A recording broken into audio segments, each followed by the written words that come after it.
All right, Alexander, let's talk about what is happening in Ukraine and in Russia.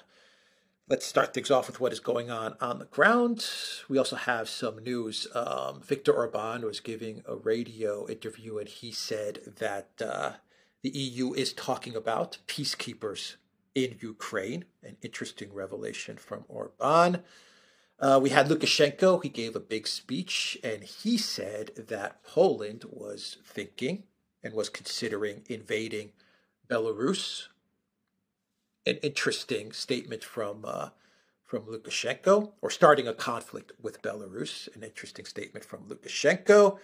We have Russian President Vladimir Putin dismissing, recalling the Russian ambassadors in Latvia and Estonia. What does that mean?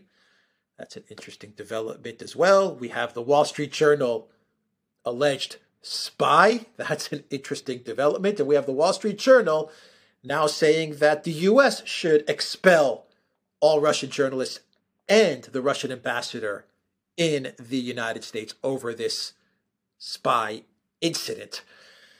One more thing, as you talk about the situation on the ground, to lead you into the situation on the ground, we do have Commander Sirski saying that in Bakhmut, he is starting to notice that the Wagner forces are weakening.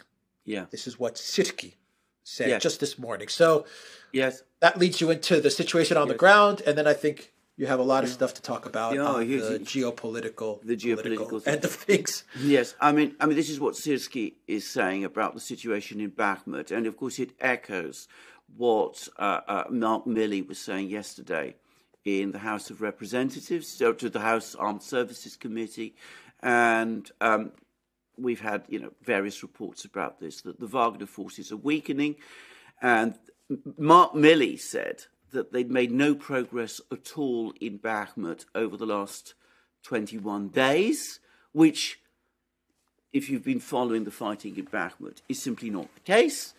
And in fact, shortly after Mark Milley said that, but before Sirski made his comment this morning, we got information which was confirmed by Ukrainian sources and accepted by even places like Reuters, that in fact the Russians have made further progress within Bakhmut itself. So I would take what Sirski says and what Mark Milley says very, very skeptically. Prigozhin himself has been talking. He says the major priority now is clearing Bakhmut, the town of Bakhmut. There's been lots of fighting going on in Bakhmut. The Russians are clearing Bakhmut steadily, incrementally. They've almost reached the city administration building. For myself, I see no evidence of any slackening of the Russian assault on Bakhmut, but it's clear there's a lot of Ukrainian troops in Bakhmut, and that's why the fighting there is so intense and why it is taking time to clear. If there's 10 or 20,000 Ukrainian troops fighting in Bakhmut, that's a lot of troops, and they can resist for a certain amount of time, for a long time. So that's all I'm going to say about that. Overall, in every other place, I gather along the battlefronts, I gather the weather has again taken a bad turn for the worse. There's more rain, things are more boggy. The Ukrainian offensive that we've been hearing so much about hasn't yet started. Suggestions now that it's going to be put back to the middle or late period of April. Who's to say? But, lots of talks, lots of discussions about that kind of thing. Now, all of these other things that are happening, I'm going to start first of all with the American journalist from the Wall Street Journal, because that's an important story, actually.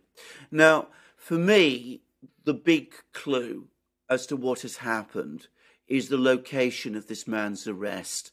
He was arrested in Yekaterinburg. Yekaterinburg is in the Urals. It's, the biggest, I believe it's the biggest city in the Urals. It's a major industrial center. Yekaterinburg is right at the node, the central area of the Russian military industrial complex. The Urals is the major industrial center. If you're looking at the tank factories, The big tank factories are in Nizhny Tagil, which is quite close to Yekaterinburg, and in Omsk, which is also part of the Urals area.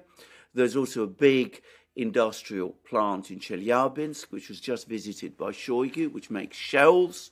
There is also a big plant in Perm, which makes aircraft engines.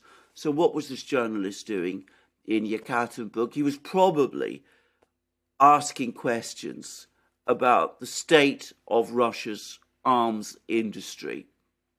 I think the Russians would interpret that as spying. Probably if a Russian journalist was doing the same in the United States, prowling around the Lima plant, for example, trying to find out what the state of US tank production is, he might also find himself in similar troubles. I'm just saying, I think that this person's been arrested. I think the most likely outcome of this is going to be expelled from Russia. I don't think it's going to be taken much further than that. There's going to be some discussion. Maybe the Russians will want to swap him with someone else. We will see. But that is what I think is going. I think this is going to be a contained affair. If the US wants to escalate it, they can do, and maybe they will do it. But if they start taking extreme steps, like expelling the ambassador, I think that is absolutely wild. I think that's bizarre. I think that will be a huge mistake. And I think it will be seen as such around the world. But, these people in Washington aren't very much in control of what they're doing. So I think an overambitious journalist asking too many questions in the wrong place, I think that's basically most likely the explanation for this story. And I think it will be contained. The other things are much more important. Talk in the EU of peacekeepers looks to me like some kind of way of cobbling together some kind of expeditionary force into Ukraine. An incredibly dangerous and bad idea. That's the first thing to say about that. The second is the talk from Lukashenko about a Polish attack on Belarus. That's also very ominous, and it might explain the Russian decision to deploy nuclear weapons in Belarus. It could be intended to deter Poland, and the expulsion of the two ambassadors from the Baltic states by the Russians is a further sign. I mean, of how bad the situation between Russia and these countries has now become, and it could be that the Russians are becoming concerned about what these particular diplomats are doing. So, what we are seeing is a further deterioration of the situation between the Russians and the Europeans in advance of this Ukrainian offensive that everybody knows is coming at some point over the next few weeks. Yeah, okay, so let's see. Two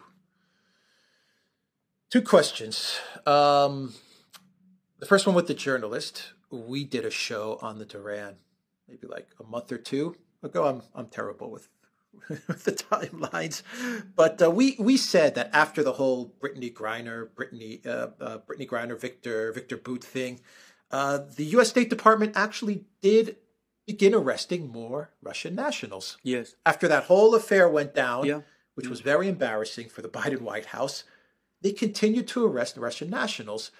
And we said at that program, at that time, we said, this is just going to continue to feed into this. We'll arrest your guy, you arrest our guy, and it's just going to keep on going back and forth. Do you think this may have been part of this arrest? This may have played a part in this arrest of the Wall Street Journal reporter? Oh, absolutely. I understand what you mean. He was probably asking the wrong questions at the wrong place at the wrong time. Yeah. But the fact that the U.S. continues to arrest Russian nationals, do you think that kind of prompted the Russians to take a heavier hand instead of just expelling him? For example, just saying, okay, your visa's revoked, leave the country, you're blacklisted from Russia, and that's that. Not making an international scene about it. Yeah. Do you think that the fact that the U.S. continued to arrest Russians played a part in this affair? And okay, answer that, and I'll give you the next question. Yeah, I think the answer is absolutely, because once upon a time, so long ago, what the Russians would have done is exactly what you said. They'd have simply expelled this journalist. They would have simply said, you're expelled, you're not coming back, you've gone to the wrong place, you're asking the wrong questions, we're not prepared to tolerate that, and out you go. Instead, they've arrested him, and they are obviously holding him as part of a counter in further negotiations with the US about releasing their citizens of the United States, their citizens that the US is arresting, and of course, it's that sort of a game now. And an administration that goes on arresting Russians, an administration that encourages the ICC to issue arrest warrants against the Russian president, is inviting this kind of retaliation. Whether the US understands that, whether the administration understands that, I don't know. But it's inevitable. If you start going down that road, everybody else can start playing at this game. Okay, going back to the spring offensive, Kaluba, the foreign minister, he gave an interview, I think, to the Financial Times, if I remember correctly, and he said that if the spring offensive doesn't deliver the results that everyone's expecting, and if Ukraine doesn't get 100% of the territories that they're talking about taking, if it doesn't happen, they don't get 100% of the territories, and if the spring offensive maybe fails, he's like, just keep on sending weapons and money, and don't look at it as something to be discouraged about. It's just going to be, he was downplaying it. It's just going to be a spring offensive, and if it's successful or partly successful, or it fails, it really isn't going to determine the outcome of the war. That's pretty much what Kaluba was saying and what he was hinting at. And he made it a point to say, keep the money and the weapons coming, no matter what happens in the springtime. What do you make of that statement? I mean, he was really walking back claims that they have been making. They're the ones that talk about spending the summer in Crimea and sunbathing in Crimea and stuff like that. Yes. That's Zelensky that talks about these things. And now all of a sudden, it's, if it's not 100% successful, it's not a big deal. Well, that's exactly right. That's exactly what it is. I mean, he's downplaying the results of the offensive, which suggests that more and more people in Kiev are beginning to have doubts about the extent to which it can achieve the very ambitious targets, objectives that it set itself, and he's trying to walk back this talk that there's been from Washington that this is the last-ditch offensive, that if it doesn't succeed, then it's game over in Ukraine. He wants the West to continue to commit to supporting Ukraine beyond the summer. So it suggests that he's having doubts and that the Ukrainians are having doubts about the success of this offensive. Well, I'm going to say what I think. If the offensive fails, then I think Kuleba is going to get what he wants. I think that the West now is so far up the escalation escalator that they don't have any real plan or idea about how to get off, at least not the leaders we see at the moment. So if the offensive fails, we could start to see further escalations, and perhaps that's what this talk about the peacekeeping force is all about. Yeah. Okay. One final story to get to. Maybe we do a dedicated video on this when the meeting does happen in Beijing. Spanish Prime Minister is going to Beijing. Macron is going to Beijing. I believe Ursula is going to Beijing as well. I'm not certain if she's going, but I think she is. Anyway, she outlined her China doctrine, the EU China doctrine, yesterday. It's about de-risking and not decoupling from China, but she did issue a warning for China not to get too close to Russia. What do you make of her de-risking strategy? De-risking strategy is just weird, and her warning to China, to Beijing. Yeah, don't get too close to Russia. Yeah, well, the Chinese would see the de-risking strategy as a bluff, because if she's talking about de-risking and saying we mustn't decouple, then that basically tells the Chinese that the Europeans are terrified of decoupling from China. And bear in mind what I've said, if you try and bluff the Chinese, they will always call your bluff. It's axiomatic. It's one of the first rules of diplomacy. That's the first thing to say. So it's a sign of weakness. And the second thing is her warning to China. The Chinese and the Russians, but the Chinese especially, have already made it clear. They've made this in public statements now. They've written it in their statements, the ones they've agreed with the Russians, which is that they will not brook interference, meddling, lectures, lessons, warnings from third parties about the relationship between China and Russia. So if Ursula or Charles Michel or whoever it is from the EU, who is eventually going to Beijing, comes along to Beijing and starts saying things like that to the Chinese will say, look, this is nothing to do with you. We have our relationship with the Russians. We value that relationship. We are not interested in what you say. Stay out. Keep your business out of this affair. Your hands out of this affair. It has nothing to do with you. If you value your relationship with us, you will not interfere in it. Is Putin afraid for the safety of the ambassadors in Latvia and Estonia? Yeah, very possibly. And I mean, I did think about that, and I don't want to discuss this in detail because there are dangers doing so. But I think that there are possibilities that he's generally worried that there might be risks to the diplomatic staff there, and that there might be, well, the kind of things that we saw happen in 1979 in Iran and that kind of thing. Right. What would happen if Russia pulls out its embassies from Latvia and Estonia? What does that mean? Well, they've cut diplomatic ties then, in essence. I mean, yeah, it does. It would mean a cutting of diplomatic ties. I don't know what it would mean, but it would put these two countries, I would have thought, in a very difficult situation, because it would mean that they're no longer in a position to talk directly to the Russians, who are, of course, there. They're big power next to them.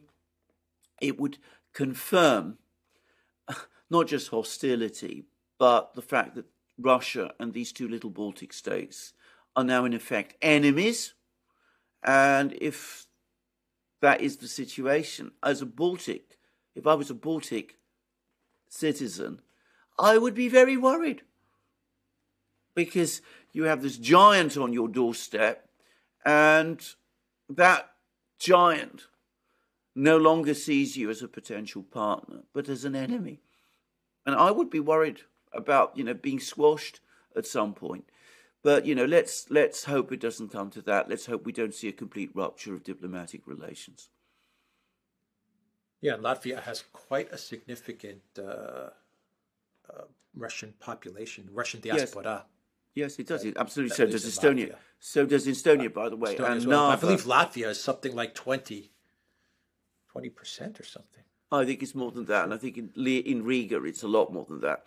And in Estonia, one of the towns, Narva, apparently regards the people there it's overwhelmingly Russian. The people think of themselves as Russian and are basically attached or feel themselves, detached from Russia. They don't want to be part of Estonia. So I understand. So I've heard from people, by the way, who've been there. But so it's risky. But of course, what Latvia is now saying is that unless Russian speakers, learn Latvian, I mean, I'm not absolutely sure about this report, by the way, but I saw a report yesterday that unless they learn to speak Latvian, they risk deportation from Latvia. And it could be that this was the final straw. If this is indeed what's happened, it could have been the final straw as far as Putin was concerned. And it could have decided him that this is impossible, that Russia can't continue to maintain diplomatic contacts at the highest level with governments that behave like that. Yeah, there's some reason. Something tipped them off to dismiss those ambassadors, to get those ambassadors back home. Something happened. Yes. Or something was going to happen. Yes. Yes. They're not all very ominous. The whole thing in Ukraine is looking very, very ugly and dangerous at the moment. We're all waiting for this offensive that Ukraine is going to launch. We're all going to wait and see what it achieves, if it achieves anything. And the situation is getting very ominous indeed. And of course, more people are dying all the time. And there's no sign that anybody in the West is prepared to talk peace. But I'm going to say something else. I think part of what we need to understand about all of these different moves is that the shadow of China is now hanging very heavy over this whole business. So that's one thing that has also, I think, raised the temperature, is that the Putin-Xi summit meeting has scared a lot of people.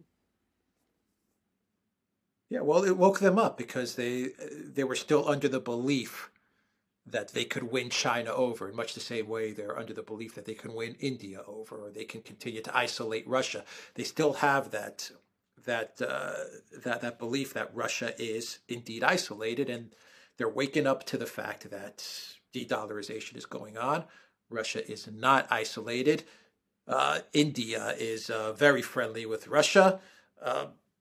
China is in a near alliance with Russia, even on a military level. Yes. Saudi Arabia is moving towards BRICS. I mean, yes. All of these things hit the collective yes. West in a matter of 1 or 2 weeks, and they've woken yes. up to that, yes. and they're freaking out. Yes, that's exactly what they're doing. And as I said, this is worrying because, as I said, people who are becoming so nervous and frightened are capable of behaving in all kinds of erratic and irresponsible ways. I mean, I have to say the single most worrying thing for me is this peacekeeping idea that Orban is talking about. One wonders which countries, and one wonders also what is it that people are thinking about. I mean, one possibility, and one might want to think this, is that it could be that the EU is trying to cobble some kind of peace plan of its own, which calls for withdrawal of Russian troops and an insertion of EU peacekeepers in their place, possibly after a successful Ukrainian counteroffensive. I think for the Russians, that's a non-starter. You're saying the EU believes that Ukraine will have a successful offensive, and that's why they want to get the peacekeepers ready? Yeah, they might be thinking in that way. I would say maybe the reverse. Yeah. Can't you also say that they don't believe in a successful offensive, so maybe they want to throw in peacekeepers? Actually, I incline very much to the second. I think this talk of a peacekeeping force, as I discussed before, isn't really about peacekeeping force. It's an attempt to try and create some kind of expeditionary force into Ukraine. You call it a peacekeeping force. I think this is far more likely. It's far more likely that they are becoming nervous that the Ukrainian offensive is going to fail. That is my own view. But I don't want to say, that the other possibility hasn't also occurred to me. I discount it. And if it is indeed what the Europeans are thinking, that some kind of a successful Ukrainian offensive leads to recapture of territory and the EU is going to propose to the Russians an insertion of an EU peacekeeping force, I mean, that's a non-starter. The Russians will never buy into that. I mean, it's just not going to happen. Yeah, well, just a final question before we wrap up this video. Reznikov put out a statement, the defense minister of Ukraine put out a statement the other day, and he said that the spring offensive, contrary to what Kaluba said, he said the spring offensive is definitely happening. So please deliver us more tanks and weapons and ammo, artillery. That was his statement. I just don't understand one thing. How a spring offensive is coming in 2, 3, 4, 5 weeks? I don't know, 6 weeks? I don't understand. They're preparing the spring offensive. I mean, it is spring. Right now is spring. Yeah, I know, and you're asking for weapons? I mean, is it that simple? Deliver a tank today and tomorrow we're driving that tank through to Crimea? I mean, is that how all of this works? Well, I mean, it's nonsense, and this is a military commander who's talking this nonsense, because in effect what he's saying is, I don't have enough weapons to carry out this spring offensive. Now, I mean, I am not able to try and unpack the logic of this. It could be you again want to take a sort of Machiavellian view. This is a disinformation exercise. It's intended to lull the Russians into complacency, Ukraine admitting that it doesn't have enough weapons. I think it's much more likely that Syrskyi, like Kaleba, are preparing for the failure of this spring offensive, and that they're going to turn around to the West after it fails, or at least it fails to achieve the objectives they've set, and say that the reason it didn't succeed was because we didn't have enough weapons. So it wasn't our fault, it was your fault, and therefore send us even more. Yeah, agreed. Okay, let's leave it there. Yeah, it is. Look, this is the maddest, the craziest war I've ever known. I mean, not from the Russian side. The Russians, they're waging war in a conventional way, but on the Western and Ukrainian side, it's getting weirder and madder almost by the day. All right, the Duran.locals.com. We are on Rockfin and Rumble, Odyssey, BitChute, and Telegram. And go to the Duran shop, 10% off. Use the code GOODDAY. Take care.